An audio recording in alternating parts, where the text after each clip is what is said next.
is that? I graduated from Yale. This is where we are, ladies and gentlemen.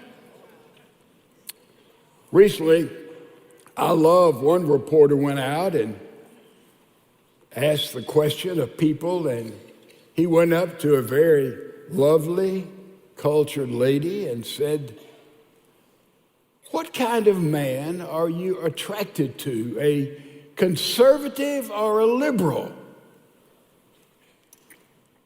And she answered, 3 C's: a Christian man, a conservative, and a cowboy.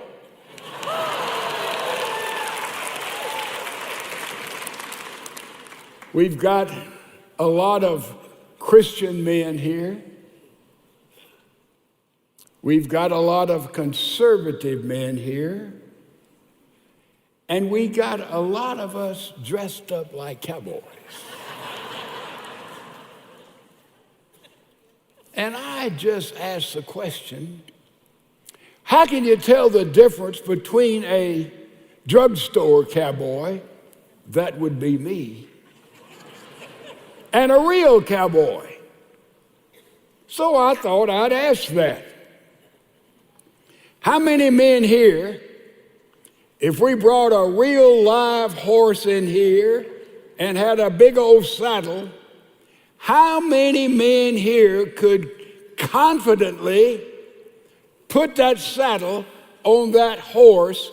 There are our cowboys. Would you men stand up if you could do that?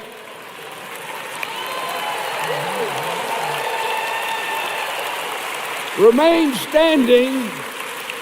Remain standing.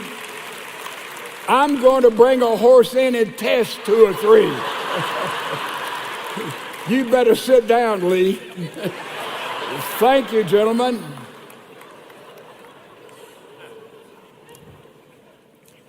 We've been studying the book of Psalms. We're going to go through Psalm 1 through Psalm 23. We've already looked at Psalm 1 and Psalm 2. They are the introductory psalms. Really, they in the original were just one psalm. And then you move on into Psalm 3 that we have looked at. And we've looked at Psalm 4, and now we're going to study Psalm 5. We put these 3 psalms in a context. Absalom revolted against his father, turned the people of Israel, over half of them, against David's righteous reign. And now David ran in the middle of the night with his little group, and they went down across the Kidron Valley, and they spent the night until finally they crossed Jordan, and they marched and ran until they went all the way up and crossed the Jabbok River, which is a tributary of the Jordan about 25 miles from the Dead Sea. And now you have these 3 psalms, written evidently by David as he was fleeing. And Psalm 3 is called a morning psalm. Remember, he awakened in all probability and began to write in his devotional word this fabulous hymn. That's a morning psalm. And then chapter 4 is an evening psalm, that which he would have prayed and written in the evening. And then chapter number 5 that we're going to look at today, it is another morning psalm. And it was written in the morning in the most difficult period in the life of David. Surrounded by thousands, a revolution by his own favorite son, way in the backside of nowhere, trying to go and get a mountain people to come and be a part of his defensive now army. And he writes this magnificent psalm. In Psalm 5, you have God's name given in two different forms. 5 times in the psalm, you see the word Yahweh. When you see a name for God in the Bible, always that name describes something about God. Yahweh was the covenant God.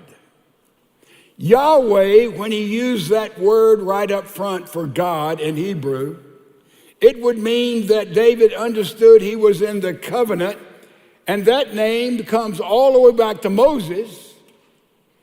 When Moses at the burning bush recognized that God was there, a bush was burning and not being consumed, and he said, "What is your name?" "God, you're here. Which God are you?" The answer came, "I am that I am." Literally, the answer was, "I am Ha. I am Ha. I am life." That's the covenant name for God. And that is used 5 times in this one chapter. Then there's the name Yahweh, and you see it as my God. I'm not only under the covenant that God has made with us as God's special people, as his called out ones, but also you are my God. You are Elohim. You are personal. And then I did something. This is so simple. I'm ashamed to tell you, really. I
looked at the book of Psalms and I just sort of thumbed through it. And I bumped into something that everybody knows. I knew it. I'd never really thought about it. All these Psalms begin, with few exceptions, with God, with Lord. 5 different names for God in the book of Psalms.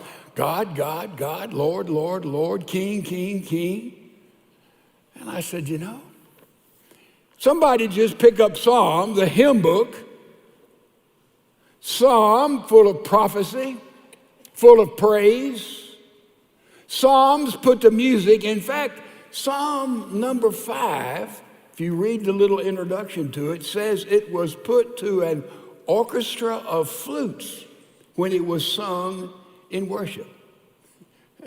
I asked Rodney Brooks, Pastor Brooks, about an orchestra of flutes. He said he couldn't imagine such a thing. But that's the accompaniment that later on was put to this psalm that was written by David in the most extreme moment of his life. So all the way through Psalms, Psalm 1, Psalm 150, God, God, God, Lord, Lord, Lord, over and over, King, King, King. Don't you know, if somebody would pick up Psalms and they were agnostic, well, I don't know if there's a God or not. I'm wise. I'm going to wait and get all the returns. Or they were atheistic and they'd say, no, there's no God. I mean, this whole God business is, it hadn't been proven. It's myth. So they wouldn't be thrilled by the music and the majesty and the praise and the prophecy they find in Psalms, because God is a great big question mark. At the same time, I was reading Eric Metaxas' book, Is Atheism Dead? By the way, whatever book you might read, take time, order it, buy it. Is Atheism Dead by Eric Metaxas will change your view of science. And if you have any doubt about God, or you're supposedly some kind of pseudo-intellectual that, I'm an agnostic, I don't know whether there's a God or not, I'm going to wait some more evidence will come in. Read this book, get back with me, because it is the counter book to that which was on the front page of Time magazine in 1966. And the front page said, "Is God dead?" And I remember clearly some reporter asked Billy Graham about this front page article, which really was not so much that God was once here and God died, but was an atheistic position that there is no God. They asked Billy Graham about it. He said, "God has died?" He said, "That's strange to me. I talked to him this morning." But when you talk about is there God or is there no God, you sort of got two extreme views. There's one view by a lot of scholars and a lot of people, and some of them have expressed this boldly, that they do not want there to be a God. Yep. Friedrich Nietzsche said this, and he was quite honest. He said, I don't believe there's a God, and I don't want there to be a God because it will mess up my sex life. Yeah. And a lot of people don't want there to be a God because the hedonistic lifestyle in which so many people live, I, me, my, mind, pleasure, what I want to do, I've worked out my own deal, I'm satisfied with this, and I can handle this. They don't want there to be a God. If there is a God, he needs to be way, way up there, and if I need you, I'll call you. A lot of people do not want there to be a true and living God. And there's another group that wants there to be a God, hopes there to be a God, and thinks, well, maybe there is a God, and I kind of think there's a God. I'm going to tell you something, folks. An amazing thing has happened since 1966. The high water mark, I think, of accepted atheism, agnosticism. And if you have not stayed up to date, I've got a surprise for you. Science has now conclusively proven, be careful, this is not an overstatement, that there is indeed a God. Science. Now stay with me. A lot of people who are in the intellectual category still are back there in 1966, and they think that science continually has proved there's no creator, there's no ultimate personality. And the truth is, the opposite has taken place. And as we look at praise to God, prayer to God, singing to God, insights about God, learning the character of God as we go through Psalms, we're going to bump into this all the way through. And I'm going to begin with just one simple statement. Science has proven there is a God, going back to a relatively recent affirmation, and that's the Big Bang. You say the Big Bang Theory. The Big Bang is no longer a theory. It is established science. Well, what is the Big Bang?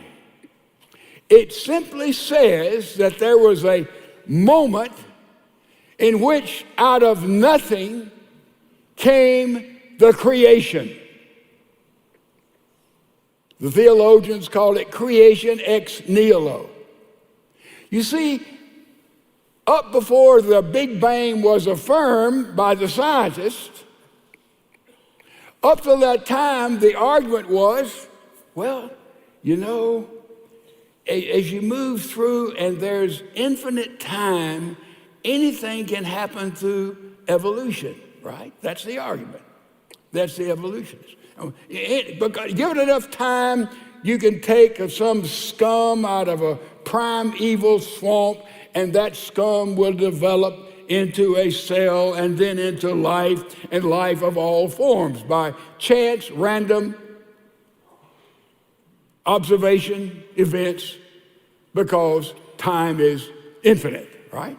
That's the argument you run into all the time when you talk about design and evidence of God.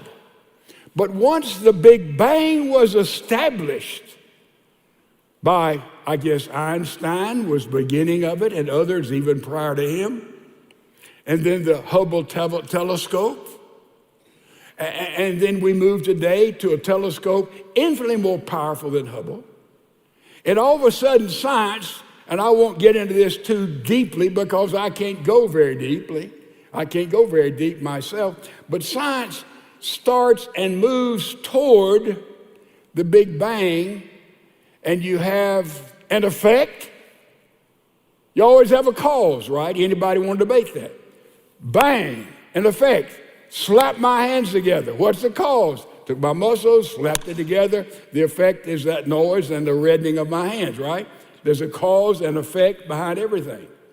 But scientists so many times work in the other way. They look at an effect and they ask, what is the cause? Follow me? Here's something. Where did it come from? How did it get there? And through this looking at effect and going to the cause and looking to the effect and going to a cause, Oppenheimer, so many scientists, they came to the position that there was a moment in which there was a Big Bang. And this Big Bang exploded the cosmos, and therefore, through observation, scientists have empirically proven that that explosion is still going on, and the universe is not contracting, it is continually expanding. Hello. And therefore, a wall has been built, and on this side of the wall, there are the scientists, there's the astrophysicists, and there's all of those who use the scientific method. Proof is revealed by experiment. That's the basic, simple definition of the science. You experiment something, it is proven. But you can't do this with creation because it is a singularity. Stay with me. It means it happens once in a while. You can't repeat creation. And therefore, proof revealed by experiment has verified, as these scientists have looked at the universe and said there was a moment in which there was an explosion in which all this came into being. And the other side, here's this wall here. On this side is everything we know and see and observe. Here is physics. Here is all of our disciplines. But on the other side of the wall, there is nothing. Science cannot say a thing. The Big Bang established a moment in time that the world came into being 13.8 billion years ago. Bang, Big Bang. And therefore, there's not infinite time in which all these so-called movements can take.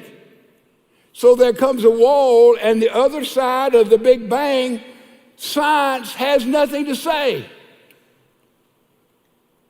Because all of a sudden there is not space, there is not time, there is not matter.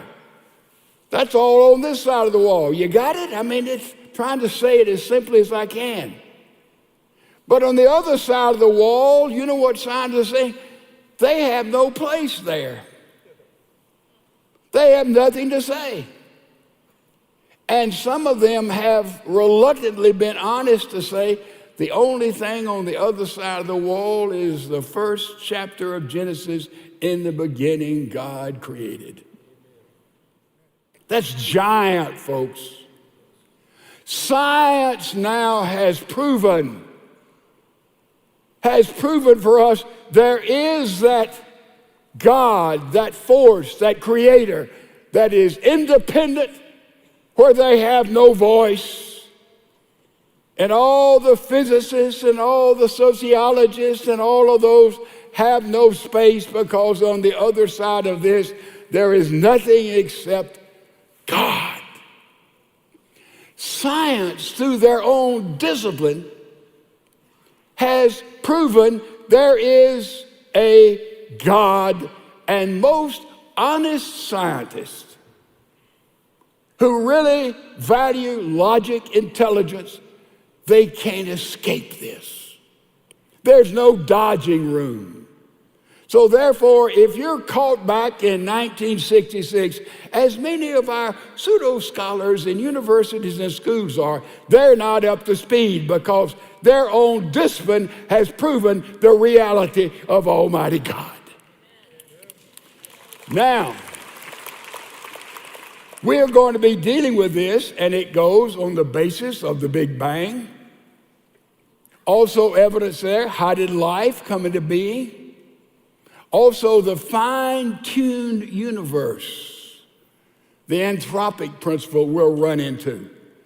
You say, well, this is a lot of, no, this is gigantic. So no longer does someone hide behind the fact, well, I'm an agnostic. Agnosticism has been eliminated by science. It can't exist. And so therefore, as we study the book of Psalms, we talk about God and the different aspects of God. We're talking about a eternity, and we're talking about a supernatural entity that has absolutely been verified and proven by science, when most people still think science is still disproving God. No, science says there is absolutely a creator God. Gigantic. So we go to Psalm chapter 5, and we're going to be bumping into this all the way through. Let me tell you again, if you want to read something, now Eric Metaxas, he's been here, as you know, many times. Eric Metaxas has written a seminal book on this area. Bill Dempsey has written, a lot of people have written on this area, but it's nailed down. There's no argument anymore. There's no place for a genuine scientist to argue about this. You can't go there. I talked to Jim Tour yesterday, and he is one of the 4 or 5 top scientists in the world who has to teach at Rice. And he said there's no wiggling room anymore. There's nowhere to try to get yourself out of this. There is an Almighty God. And therefore, when we study Psalms, David wasn't saying, well, I'm praying to somebody, I hope who's there, it would be good that, no, he's praying to God then, as we can today, to a creator, not only of this universe, but the creator of life. So now we read Psalm chapter 5 a little bit in different light, I think. And look at what he says. First of all, remember the situation. He's the other side of the Jabbok, the backside of nowhere. He is fearing for his life, and thousands are pursuing him. And this is the prayer he prays in the morning. Give ear to my words, O Lord. There is that covenant relationship, the Lord. Consider my meditating. And by the way, he gives ear. You know what this is saying, the Greek? He's saying, hey, listen, Lord. He's asking God to bend over. Do you see some of us who've shot too many shotguns we can't hear? So we say we do like, you familiar with that? Till we can hear. Hear, O Lord. Then he talks about meditating, and that word in Hebrew means perk up your ears. It's like a dog. When they hear things we can't hear, their ears perk up. And so he's saying to the Lord, he's saying, God, I want you to hear. I want you to perk up your ears. David is saying, I want you to know where I am. He can consider my meditation. Verse 2, give heed to the voice of my cry. My King and my God. My, the word Elohim, that's personal relationship. He's not praying to, like the Unitarians, to whom it may concern. No. He's praying to a God he is in covenant with. He is praying to a personal God. For to you I will pray, my voice you shall hear in the morning, O Lord. He starts the day, the toughest, most challenging day of his life. He starts off like this. In the morning, I will direct it to you, and I will look up. That's the way to start a day, ladies and gentlemen. In the morning, look up to him. It'll change everything about your day. And the most challenging, difficult day in the life of this king, he started with this morning psalm. Then he says, for to you are not a God who takes pleasure in wickedness, nor shall evil dwell with you. The boastful shall not stand in your sight. You hate all workers of iniquity. You shall destroy those who speak lies. David was a liar. Did you know that? He lied to two kings. And because one of his lies, when he was running from Saul, Saul went and killed 58 different priests. David lied about Bathsheba. David lied about Uriah. David was a liar, but what happened? David went to God with total, complete forgiveness, and he was changed again, and God eliminated his sin. Let me tell you something. Years ago in Cambridge, a bunch of scholars were gathered, and they were talking about, theologians, what is the uniqueness of Christianity? And they were talking about all the religions of the world. This is different. Christianity believes this. No, there's a little bit of that here. And C.S. Lewis walks in the room. So they're debating about the uniqueness of Christianity. And they said, Dr. Lewis, what do you think is the uniqueness of Christianity? He said, one thing. From all the major religions of the world, one thing. They said, what is it? Forgiveness. Forgiveness. David had been forgiven. And then we see he wakes up with the Lord and he says simply, Lord, listen to me. The Lord abhors the bloodthirsty and deceitful man. For as for me, he says, into your house in the multitude of your mercy. David knew he had been forgiven. The fear of you, that's worship. You I will worship towards your holy temple. David was in covenant with God. God was personal to him. And he said, Lord, listen to me in this moment, this morning of my extremity. Next thing he says, lead. Lead. Verse 8, lead me, O Lord, in your righteousness because of my enemies. Make your way straight before my face. Isn't that it? You see where he is? You see where we are? He wakes in the morning. He said, Lord, I'm in covenant with you. I have a relationship with you. And Lord, I want you to listen. I know you won't listen to those who are out of fellowship with you. You can't hear them, their wickedness, their lying. But I've been through that and you have forgiven me. And therefore he says now, lead me.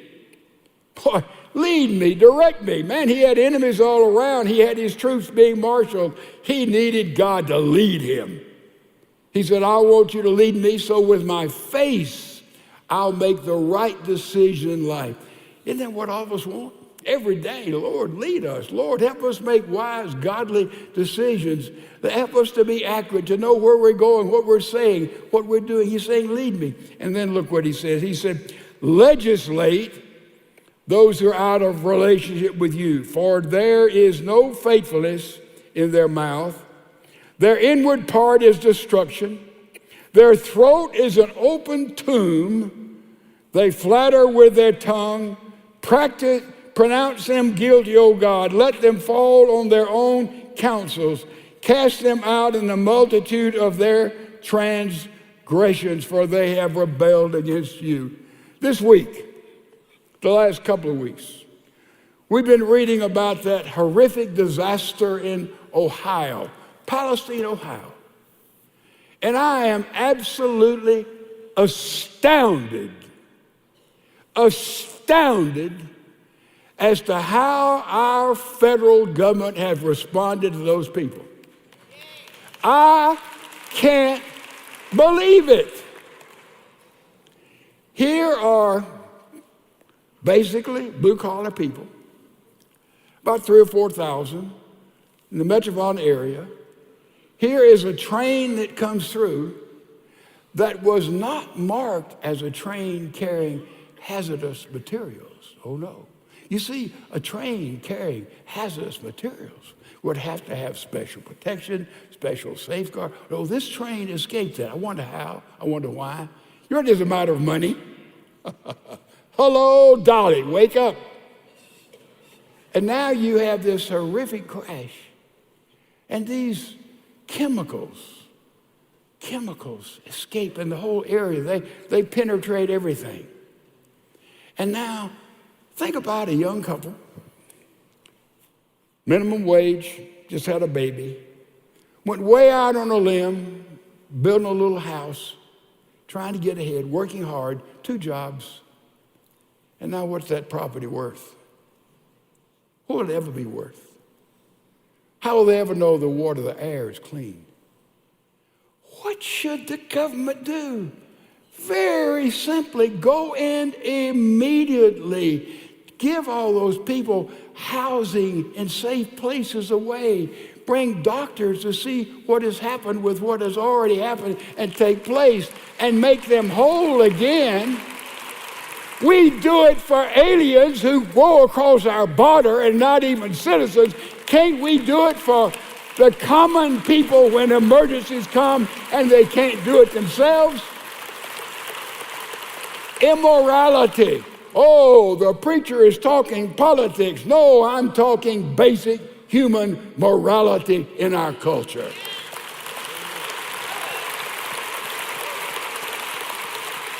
David saw this.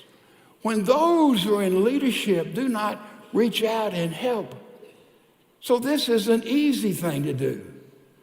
If we can put people who are not even citizens in luxury hotels for an indefinite period of time, we can take care of these people. But Joy Behar, you know what she said? She said, well, these people were Trump voters. Because they voted for Trump, they don't get the desire to be cared for like a normal citizen. How demonic and evil can we become in the culture of America?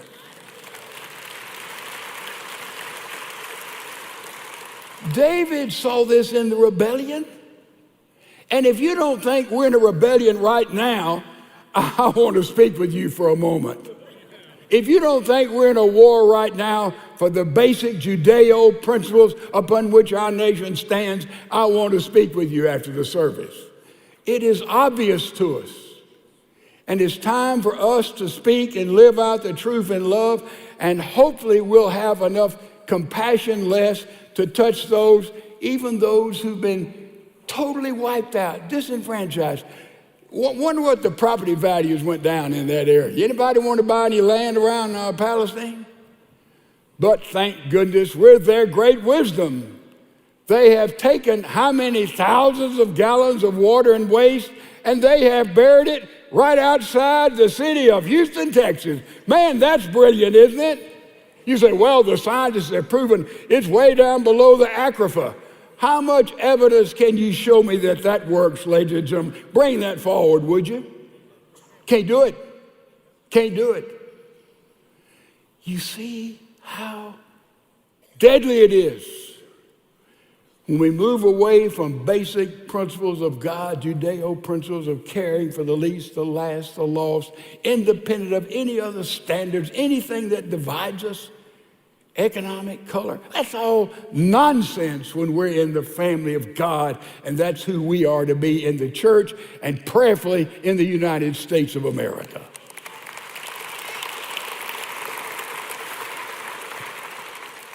And then finally, David said, legislate against these, and God does legislate.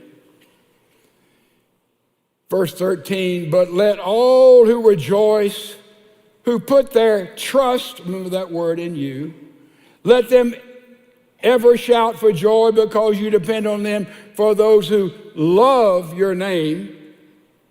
Be joyful in you, for you, O Lord, will bless the righteous with favor. You will surround him with a shield. What's David saying? He's saying, Lord, listen. Lord, lead. Lord, legislate against evil, which is what we're saying, are we not? And then he says, why he would respond, how we should respond is to trust and to love and to love and to trust. And he says he'll put a shield around us. I want to show you something. I want you to see this lady in San Diego just a few weeks ago. I want you to see her shield. Oh, look carefully. Look carefully. There she is. She's masked. Go back and show that again. Some may have missed that. Now, I don't know what she's shielded against. I can't be a judge, but I thought that was a little bit over the top. What do you think? Now, this word shield here says that the Lord will shield us, and we need that shielding, all of us do, from this life. And then we have to put our trust in him and protect us. I want you to see what happened to this water buffalo. Look at this. Look closely. That's a little bird, has built her nest on top of the water buffalo's head. And that little bird on top of that water buffalo will hatch and have babies. I think that bird's pretty safe. What do you think? I mean, do you think anybody's going to bother that bird? I think he's shielded and protected pretty well. See, water buffaloes, you may not know it. I didn't know it till I looked it up. They provide the richest milk that you can have, and they milk them in poor countries because the milk is unbelievably nourishable. And evidently, this is not an uncommon thing, that they will entertain, nest, as protecting those birds, because those birds can hatch and have chickens and biddies on and on and on. And I can guarantee you, nothing's going to mess with that water buffalo. Shielded, protected. That's what God does for his people, folks. And we're to be a part of the shielding and the protecting in the culture in which we live. And therefore, we have to